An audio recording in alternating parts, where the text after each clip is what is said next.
Oh god, extra credits. I can't believe you're in the spotlight again. This video is really dumb, and while it's uploaded on April 1st, it's not an April Fool's video. This episode isn't going to be talking about how if all orcs in a game are blindly evil, that it's racist. Instead, we want to discuss how that particular choice is simply bad game design. How is it bad game design, or even bad narrative design, to have antagonists that will destroy the world? Black and white morality in fiction are a lot easier to comprehend, especially for children's stories. I mean, sure, it's great if we have more nuances, but there's nothing wrong with a clear good guy versus bad guy narrative. It's a formula that works every single time for people's entertainment. As for good race versus bad race, we're not talking about real-life human races. We're talking about fictional races in this context. The only people who are connecting real-world people with fictional races are these social justice types who think they're fighting against discrimination, but only ended up having some internalized bigotry in the end. Much of the recent conversation on orcs points out that characterizing a whole species in your game as ugly, warlike, and malevolent might be harmful to real-world groups regularly mischaracterized as ugly, warlike, and malevolent. That's the key word there. Might. It might be harmful to real-world groups, but it might also not be harmful. I don't recall the many number of real-world attacks happening to minorities being committed by either D&D players or Lord of the Rings fans. Just because it might be harmful doesn't mean that it actually is harmful. It's just weasel words to justify making changes on a formula that already works to like 90% of fiction. Oh, by the way, the video cited an article from the writer's blog talking about orcs. It was made in 2019, and one paragraph in, I'm just facepalming in disgust. Tolkien explicitly and purposefully crafted orcs as a detrimental depiction of Asian people as whoa, excuse me! Tolkien describes orcs being corruptions of the human form seen in elves and men. They are, or were, squat, broad, flat nose, sallow skin with white mouths and slant eyes. In fact, degraded and repulsive versions of the, to Europeans, least lovely Mongol types. And somehow the writer reads this and thought, yup, that's me and all of my relatives on my mom's side. Talk about projection, Christ! Why characterizing a group like this in your game can be lazy at best, and at worst, actively harmful to the world you're creating. I'm sorry to say this, but there are people who just want to have their world to be not that complicating. They just want to see goblins being slain. They're snatching all people up, so hide your kids, hide your wife, hide your outdated memes because I'm gonna be making them here. But seriously though, for Goblin Slayer in particular, it works because we have a central goal. Even if I don't agree with the Slayer that all goblins should be exterminated, for the record they should be, at least his journey in accomplishing it is interesting enough to follow. That's the point about fiction. The characters can be a scummy, immoral degenerate, and the journey can still be fun. The video talks about biological essentialism, which is a concept that was often misused in untrue statements like how pit bulls are a violent breed, men are more logical than women, or Asians are better at math. These are stereotypes that are such a cliche up to this point that anyone who still genuinely believes in it are either misinformed people who genuinely don't know, or bigots who don't care, or even trolls who just want to joke about it and piss people off with it. Here's an advice. You should not base your knowledge of the real world through the lens of the fictional media. The media always depict things inaccurately, and it's not just limited to race. It's pretty much anything. You should not assume that the things that you see in there are true or real, even if you're told that they are. Take suppressors, for example, or quote-unquote silencers. These things won't make your gun actually silent. I love John Wick, I really do, but this scene over here is really stupid, and somebody on YouTube actually make the more realistic gun sound version. That's actually great. Now, bioessentialism is a tempting idea in fantasy for some of the same reasons as it is in the real world. They reduce the world to simple cut and dry categories. All orcs bad, all elves good, root for these folks, not for these folks. You sure you don't want to take that back? Because I can give you many examples of elves being really bad in fiction. In fact, one of the stereotypes of elves is that they tend to be very bigoted to human beings, and especially other races. They tend to think very highly and smugly of themselves. They like to pretend that they are the master race and are smarter, more intelligent, and not to mention last a lot longer than human beings. They seem to be wise, angelic, and superior, but that superiority in turn makes them arrogant and selfish. Seriously, all this talk about orc stereotyping and no one talks about how the elves got it too? So if a game's creative choices apply a moral valuation to every member of an entire species before the players even meet them, Well, now that's just taking that power away from the players. Yeah, I've met the Reapers. They told me to my face that their conquest is to destroy the entire universe. Can we destroy them, please? If a person, say, destroys a house, we call that evil because they chose to do so. But if a tornado destroys a house, well, I mean, is wind evil? Are you comparing orcs to natural disasters? I don't get it, extra credits. Are orcs sentient beings or are they not? If they are, then they have the choice to not attack me. But if they aren't and they are under the influence of a greater power, that would still justify me defending myself from them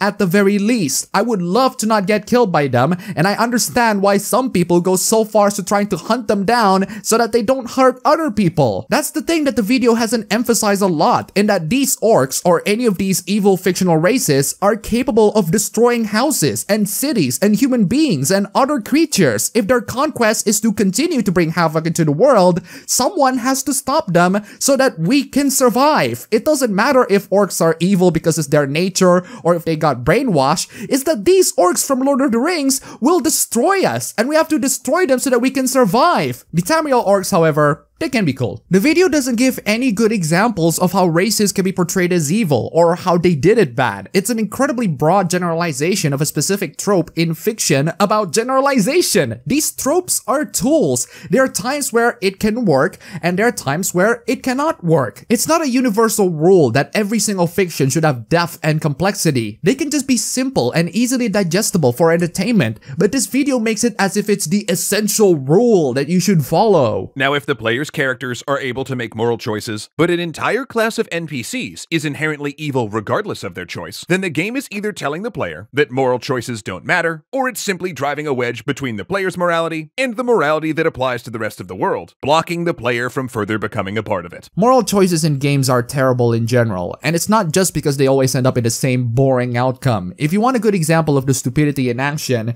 see Fallout 3's Tenpenny Tower, a quest where every site is a credit, every outcome is garbage, and yet the game rewards you with good karma for siding with the ghouls who would eventually kill everyone in the residence anyway. Granted, the residents are absolute bigots and I don't mind massacring them en masse, but you also killed Herbert Daring Dashwood, who is so pro ghouls he's even considered an honorary ghoul in the underworld. That's where I gladly sacrifice my good karma and massacre the new Tenpenny Tower residents. Don't care, those ghouls can die. For instance, in Warhammer 40k, this inconsistency is central to the Imperium of Man's villainous creed. Individuals' human choices make them good or evil, whereas aliens are created evil. And of course, Games Workshop made that choice to facilitate a war game where lethal violence is the only option. This entire argument perplexes me. I get that players should at the very least be able to decide for themselves, but in a scenario where these Warhammer 40k aliens are hell-bent on killing you, some of them will kill you just for the lols, what other choices do you have other than lethal violence? Yes, the human beings in the universe aren't the most saintly beings of the bunch, but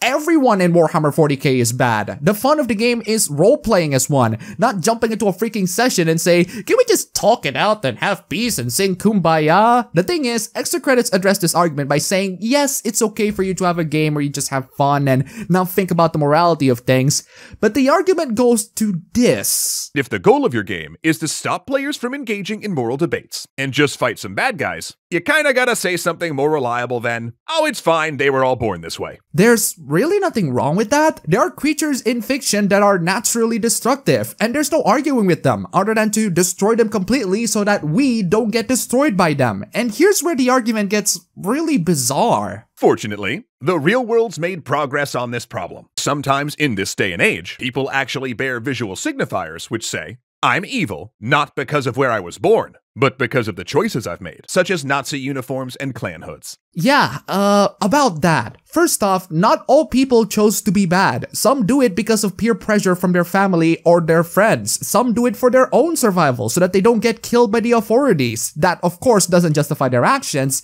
but my point is, regardless of how they got into becoming bad, they still do bad things. So it's up to us to defend ourselves from them, and I don't blame anyone for thinking that they're bad and they should be exterminated. Second, do not compare real-life groups to fictional races. Real-life groups consist of human beings, and human beings are complex creatures. They don't always choose to be bad, as I said before. In fiction, however, it is totally possible for a race to be born bad. It is possible for an entire species to be hell-bent on destroying the world. It is possible for them to grow up in a culture or an environment where they are conditioned to be nothing but a bunch of world destroyers. It's totally possible for their destiny to destroy the world. So whether a game does or doesn't want its players to overthink their character's moral choices, evil as a choice is just more effective than evil as a Whoa, wait a second. Why do you use a xenomorph as an example? If you're going to use an example to justify how evil as a choice is better than a biological trait, do not use a creature from one of the most beloved horror franchises of all time. And a good example of a series getting better and better at this over time is Mass Effect. Because in the first game, Commander Shepard never meets a nice Batarian or a fun Geth. But then, spoiler alert, most of these evil species turn out to be as complex and interesting as the human ones as the trilogy progresses. Sure.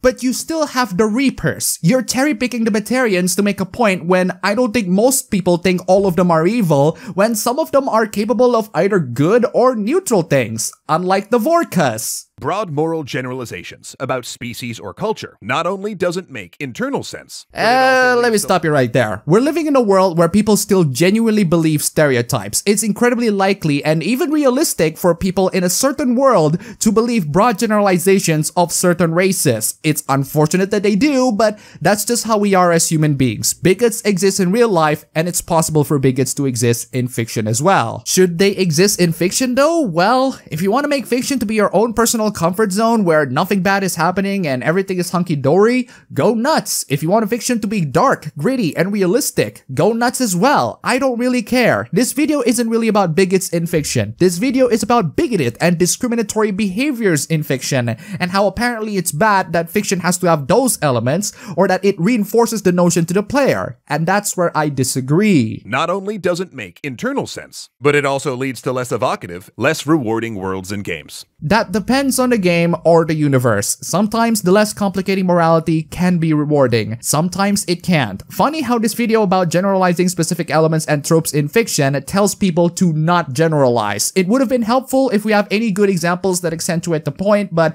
the Warhammer 40k example and their Alien example were their best, and those weren't good. To summarize, I get that extra credits is all about that game design, but there's a difference between talking about good game design and talking about moral game design. It seems that extra credits in this particular video wants to talk about the moral game design, and they're disguising it as a critique of game design in general. There's really nothing wrong in fiction to have a race that is hell-bent on destroying the world. There's really nothing wrong with not giving your world too much depth. Sometimes you don't need a lot of depth in your world when you're just working on a simple story. Extra credits, however, think that you should give some depth into your world building to make it better, when that's not always the case. You don't have to do that. Extra credits tell you that you should give it more depth so that people don't immediately feel judgmental and bigoted towards certain races, but unfortunately, being judgmental and prejudiced are some of the flaws that we human beings suffer through. Some suffered more than others, and some use those prejudices to commit horrible things to people. I'd argue that a world where everyone is peaceful and hunky-dory and all of that